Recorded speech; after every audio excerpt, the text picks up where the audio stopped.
So today Treyarch went and dropped a ton of brand new information for the new Outbreak mode that it's actually insane. We got a trailer completely dedicated to Outbreak, and then we also got an article breaking down how exactly the map is going to be played, or how the game mode is going to be played, and that's what I want to talk about today.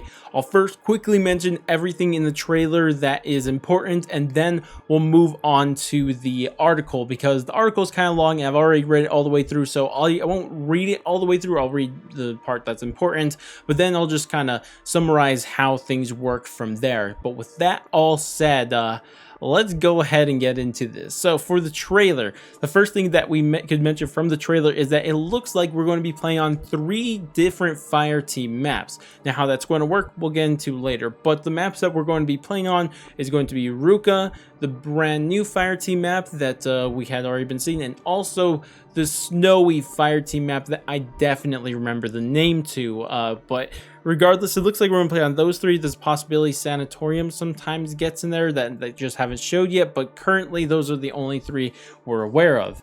The other thing we saw in the trailer is that we do have the 2 wonder weapons available to us in this game, or this mode, and of course I'm talking about the Shockwave and the Ray K. Now as for how we get them, I have no idea. Literally nothing we have seen thus far shows that we have a mystery box, so I don't exactly know how we're even going to get weapons to begin with, so we're going to have to wait and see that for that one, because we don't have any information on that thus far. Another thing I should mention is that it looks like we're going to have some special boss zombies in this. So obviously we've seen the Mimic and the Mangler thus far, and also we've seen the Panzer, but we have a brand new boss zombie that's going to be in this, unique to this, that as we know so far, and that's going to be the Avogadro. Yo, the Avogadro from Transit is back. I don't know why, I don't know who asked for it, but he's back. And he's in this mode, so that's something. Wasn't expecting to see that boy here again today, but nonetheless, we do see him here again. A couple smaller things that I should probably also mention: we do see Hellhounds, we also do see power-ups, so power-ups are going to be available to us inside this mode. And finally, we see the Death Machine, and the Death Machine, I don't know if it's going to be a power-up or if it's going to be from the box. It's something we just aren't aware of thus far. So that's about it that's unique to the trailer that we can't further explore in the article. So with that said, let's get into this article. So what I want to first do is actually read off the first part, because that's kind of important, and then from there we'll go over how everything's gonna work. Now you elite operators are here to aid Requiem in their most important operation yet. Along with 3 other operators, your objective is to explore designated regions and outbreak zones around the Ural Mountains and assist Requiem's other divisions in completing their objectives at their most elite strike team. After each experiment is done, you must either successfully exfiltrate the area, or if you choose to accept the risk of deadlier encounters, enter rifts through dark ethers to another region to assist with more objectives. Surrounding these regions is new aspects of the Dark Ether to conduct with. First spotted in Firebase C, the phase, the supernatural force that renders familiar areas deadly and can put previous out-of-bounds zones in play. A typical Outbreak mission begins with the Requiem strike team entering one of these regions via helicopter, armed with the custom starting weapon and a field upgrade. A waypoint in the overworld, which also appears to be in the main mini-map, marks the location of Requiem's primary research objective with a star. Unlike other zombie experiences thus far, there is no set path to and from the objective. Agents can take as much time as they wish to explore the area, searching for rewards either in loot chests or encountering various random events, or activating a trial computer for a small cost of 500 essence. Requiem agents can also take jump pads found in the region that launch them high into the air, allowing them to reach objectives safely, and if they are skilled enough, parachute and collect essence containers during the descent that can cover the cost of their flight fee, and then some. No matter how your squad gets to the main experiment site, their survival hinges on successfully completing this primary objective. objective. Fail an objective and your mission is over. So this one is actually kind of interesting because what we hear here is that, and this is something I absolutely love, because I was kind of worried it would kind of be more of linear, but it looks like he's going to give you some freedom, because what it says is that there's main objectives, and we'll get to those in just a little bit, but the main objectives is not, you don't have to directly go to them. Instead, you could just wander around the map all by yourself, and then you'd just be collecting loot crates or encountering various random events, which I'm interested in seeing what the heck are those are about, or even completing trials on a trial computer, which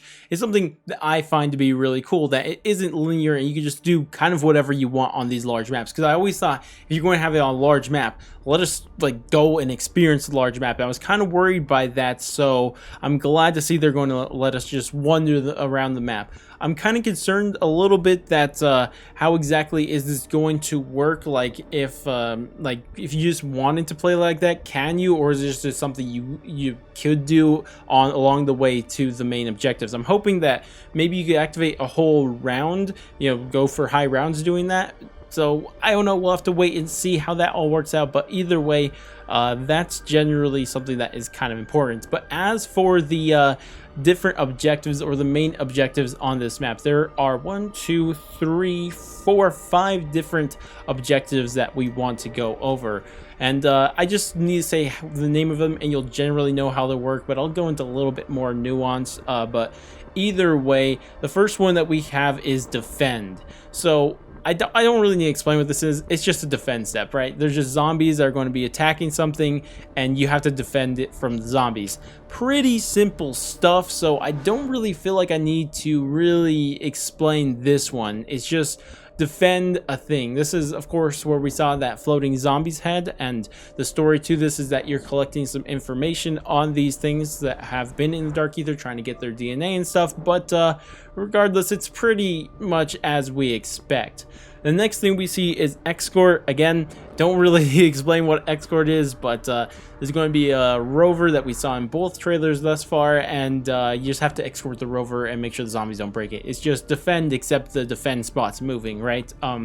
Either way, the next one, this one's actually a lot more interesting, and this one is retrieve. So how this is going to work is that you have to go get canisters of rocks, which I'm assuming are Dark Ether rocks, and they say due to their size, they will be unable to use any of their weapons or equipment. So the person holding this can't do anything. So you're probably just going to hold it on their screen, not being able to do anything else. And on top of that, they'll be slower than usual.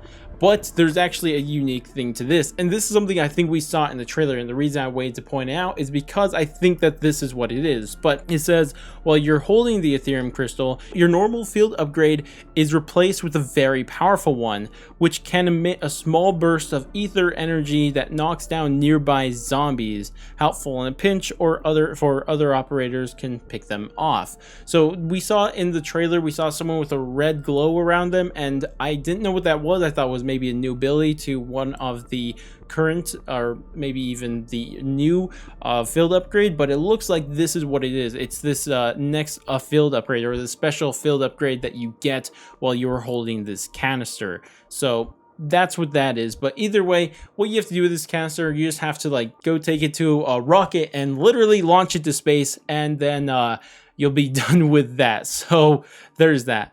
The next one is eliminate, and this one needs a little bit more explanation. So what this one is that you have to go eliminate high value targets across the map, and these are marked around the map, and you have to find and kill elite enemies. So the ones that they have marked as elite enemies thus far is only the Panzers. I don't know if there's going to be Megatons there as elites. I know that Manglers and also the Mimics aren't going to be considered elite enemies, because we see way more than just one.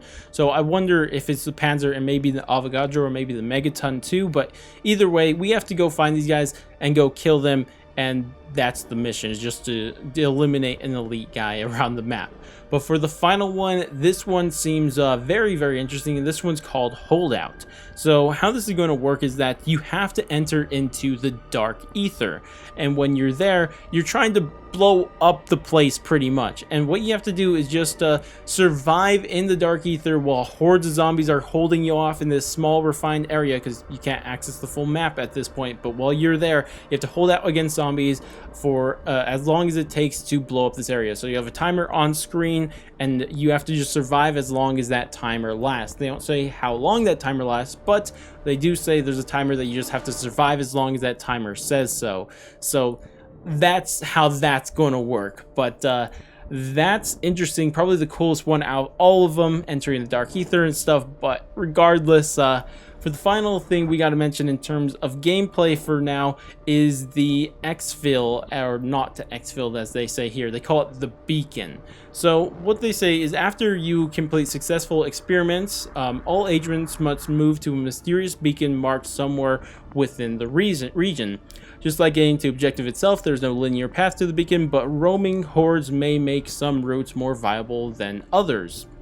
Once a beacon is activated, several useful machines will appear, including the crafting table for crafting equipment and support items, an arsenal for armor and upgrading weapons, as well as a Wonder Fizz machine, which dispenses various perks, and of course, finally, the Pack Punch machine. So this actually explains to us how we're going to be getting these things, because I was kind of confused, because we did see them in the trailer. We saw someone drinking out of the Wonder Fizz, but I wasn't exactly sure how they were going to appear. Were they just going to randomly be there? But it looks like, and this is something we saw in the trailer, when you get to these beacons, when you interact with them, this of course will cause all these things to spawn.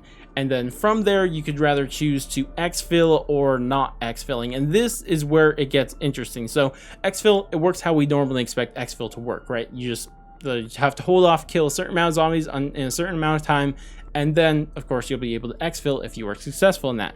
But you could also choose to take the portal, and what they say is, your squad begins anew, more challenging missions, traveling to the next Outbreak region to survive against even more dangerous odds. Each trip through the portal amplifies your potential rewards, but also increases the lethality of the awaiting undead horde. So this is actually interesting. This is something we saw in the trailer. When they would go up to these beacons, instead of exfilling, they just went to the next area. And this is how it seems like you go from map to map. So it looks like you maybe, if you start off on Ruka, if you actually beat Ruka, complete all those things, instead of exfilling at the end, you could then instead choose to not exfil and just go ahead and just go to the next map, whether that be the brand new one or the snowy map. Now, I'm kind of concerned because I kind of hope that this is just something that could like you could just do from all the maps. Like if you want to start off on Ruka, you could just go to Ruka and then go to the other ones from there. Or if you want to start off on the new map, you could go to that new map, and when you beat that map, you could go to Ruka or the snowy map, right? So I don't know exactly how that's going to work. I'm hoping it's working how I literally just said, but we're going to have to wait and see. Hopefully it's not that you have to go to Ruka and then you have to go to the snowy map, and then finally after you beat those ones you could go to the brand new map. But I don't know, we'll have to wait and see. But finally they do tell you what the rewards are for doing certain things. So completing main objectives and successfully exfiltrating both offers large XP rewards along with 3 types of Ethereum crystals. This is where we get into this. So raw Ethereum crystals, we all know what those are. Those are the ones that we've had forever, so we're skipping over that. Then it says refined Ethereum crystals, a more matured crystal structure, great energy source used to upgrade skills to skill 4. So refined upgrades your skills to tier 4. But for flawless, this of course, the highest maturity an Ethereum crystal can reach. This incredibly powerful resource is used to upgrade skills to tier 5. So to put it simply, raw Ethereum crystals, those increase it for the first 3 tiers, and then for refined Ethereum crystals, that's for tier 4, and then finally flawless Ethereum crystals, those are for tier 5. So that's how we're going to be upgrading these things. But of course, how you're going to be getting them is by completing these main objectives and then exfilling after that, or just completing them and just keep doing more and more. They also mentioned that you can get the new brand new refined and flawless Ethereum crystals in regular zombies too, so you don't have to worry about that. They don't really mention how you get them, but regardless, they say to wait for further in the week when they explain further how these things are going to work. But that's pretty much everything they had mentioned here today. There was a lot to go over. Hopefully I made it as simple as possible. Either way, it's looking really, really good. The only thing that I think is lacking thus far is just giving us maybe these safe zones where we could just play it like traditional zombies. Like you have many like zombie maps on these overall bigger ones. Like maybe if there's an option to go to an area on the map where it just becomes a traditional zombie map, but it locks off you to a smaller area, I think that would be really, really cool if they added that in there, if it's not currently already in there. But currently it doesn't seem like that's the case. So hopefully that's what they decide to do, but we're going to have to wait and see. Either way, guys, I'd love to hear your guys' thoughts and opinions on everything we went over here today. You guys liking what you're hearing, hating what you're hearing, or just anything at all, tell me down in the comments. But that's about it for me. If you guys did enjoy the video, definitely do all the normal YouTube stuff, like, subscribe, bell, share, and all that great stuff. But I'm going to go, and I'll catch you guys next stream, video, or whatever the heck it may be, and later, guys.